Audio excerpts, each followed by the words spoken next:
Fala minha turma, Pedro Monteiro na fita e hoje você vai saber. Vou começar de novo. Ah. Fala minha turma, Pedro Monteiro na fita e hoje você vai sair desse vídeo sabendo um pouco mais sobre o golpe de 64.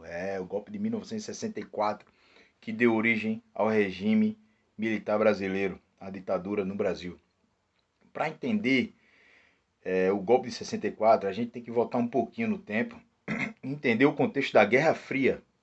A Guerra Fria, que vai começar logo após o término da Segunda Guerra Mundial, em que dois países vão sair muito fortalecidos e seus sistemas econômicos também, que é a União Soviética e os Estados Unidos.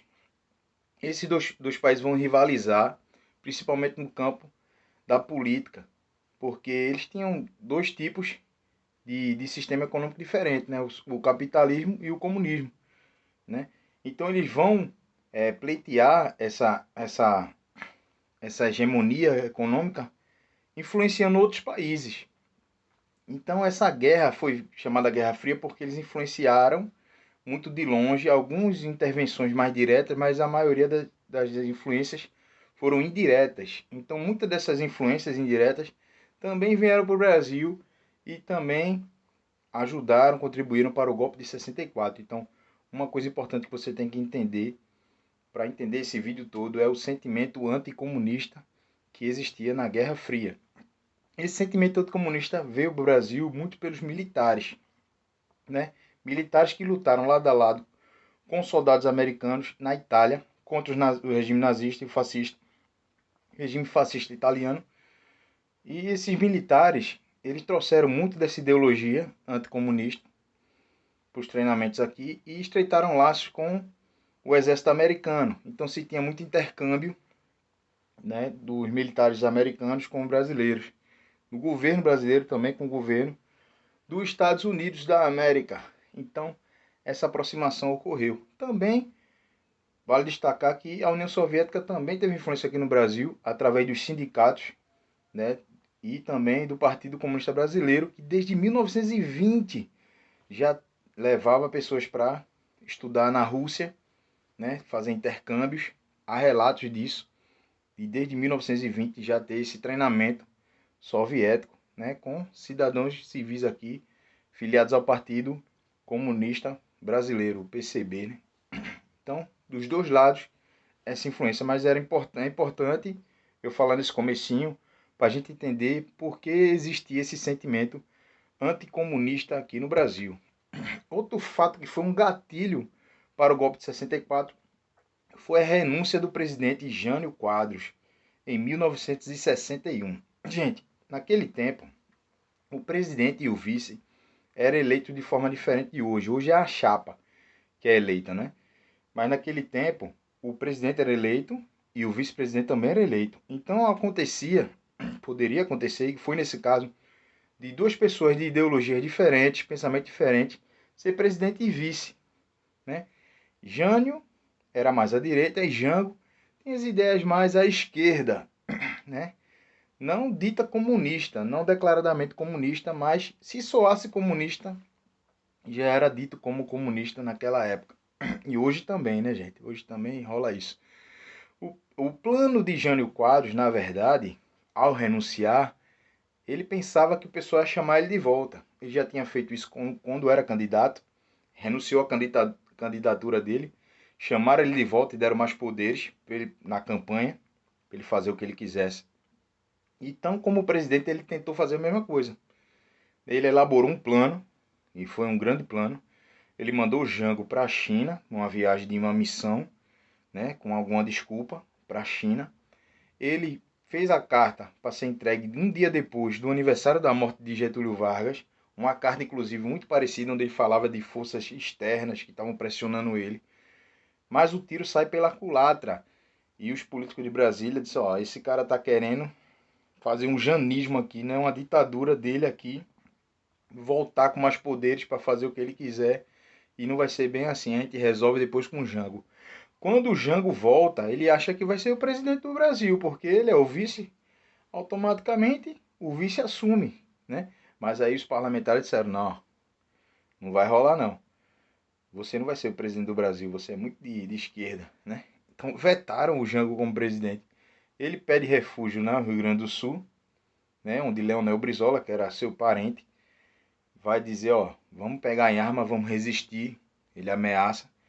E para não se ter uma guerra civil, tanto o Jango quanto os políticos entram num acordo para o Brasil virar um regime parlamentarista, onde Jango vai ser o presidente e Tancredo Neves, isso mesmo, é o avô do Aécio, né? O avô do Aécio Neves, ele vai ser o primeiro-ministro do Brasil. Então, naquele sistema de parlamentarismo com primeiro-ministro, seria o Tancredo Neves e o presidente Jango. Ali, sem muitos poderes, né? Só mais simbolicamente como presidente, mas com poderes muito limitados, já por causa dessa ameaça, desse sentimento anticomunista, que já se tinha muito forte no Brasil. Mas em 63 há um plebiscito. Plebiscito para chamar a população para saber o que ela quer. E pergunta-se qual tipo de regime o Brasil vai querer. Se é presidencialismo, se é parlamentarismo, né? E o Brasil escolhe o presidencialismo. Quem era o presidente na época? Jango. Então Jango, o Jango lá, ele vai assumir como presidente. E quando ele assume, ele começa a pôr em prática tudo que ele falava da reforma, já vai tentar fazer a reforma de base. Isso não agrada a elite brasileira, a classe média, o empresariado, quem já tem esse sentimento anticomunista, como os militares, né? E aí vai ser um gatilho quando ele assume para o golpe. Mas é importante a gente lembrar que fora essa coisa interna, forças externas também atuaram, né? A gente tem aqui no Brasil a atuação do Instituto de Pesquisa e Estudos Sociais, o IPES, e o Instituto Brasileiro de Ação Democrática, o IBAD, ambos financiados pela CIA, né? Tudo isso que eu vou falar dos Estados Unidos hoje é comprovado. Por muitos anos foi teoria da conspiração, mas em 2014 se vazaram os áudios, né? Depois de um tempo, tem a Justiça Americana, ela libera coisas confidenciais e foi liberado áudios da sala do presidente Kennedy falando sobre tudo isso. Então isso já é tudo comprovado. Que os Estados Unidos daria apoio a um possível golpe, né? Uma possível retirada do presidente, caso ele guinasse muito para a esquerda, tivesse essa ameaça. E o Jango, ele ameaçava muito, né, o Washington, né? A presença dele era ameaçadora para os Estados Unidos. E também teve a Operação Brother Sam, que estava já engatilhada, que se caso os militares fizessem essa ação de tirar o Jango, eles vinham com apoio logístico para ajudar, né, dar auxílio a uma possível rebelião nisso. E isso foi solicitado pelo Lincoln Gordon, que era embaixador dos Estados Unidos aqui no Brasil. Dia 13 de março de 64, já um ano depois do plebiscito, Jango ele dá um discurso, né, bem fervoroso no comício, que ele chama um comício e dá um discurso na Central do Brasil. Né? Nesse discurso ele reafirma a reforma que ele quer fazer, tudo. E isso não agradou, isso piorou o clima. E dia 19 de março tem a famosa Marcha da Família com Deus pela Liberdade, que é a sociedade civil, milhares de pessoas vão marchar contra o governo de Jango, contra as ideias de Jango, pedindo a retirada de Jango. Isso dá o quê? Dá um respaldo para os militares que já não queriam o Jango e engatilhou esse golpe. No dia 31 de março de 64, as tropas de Alípio Mourão, não é o Mourão atual, é o da época, ele marcha de Minas Gerais até o Rio de Janeiro, com as tropas, mais de 6 mil homens, em direção ao estado da Guanabara, né? Que é um estado muito, muito importante, já tinha sido capital do Brasil, e queria tomar aquele estado. O governo, sabendo, porque Jango já estava lá no Rio, mandou a primeira tropa, né, o primeiro regimento, para defender o Rio de Janeiro. O primeiro regimento, quando encontra com as tropas do Mourão, eles se aliam.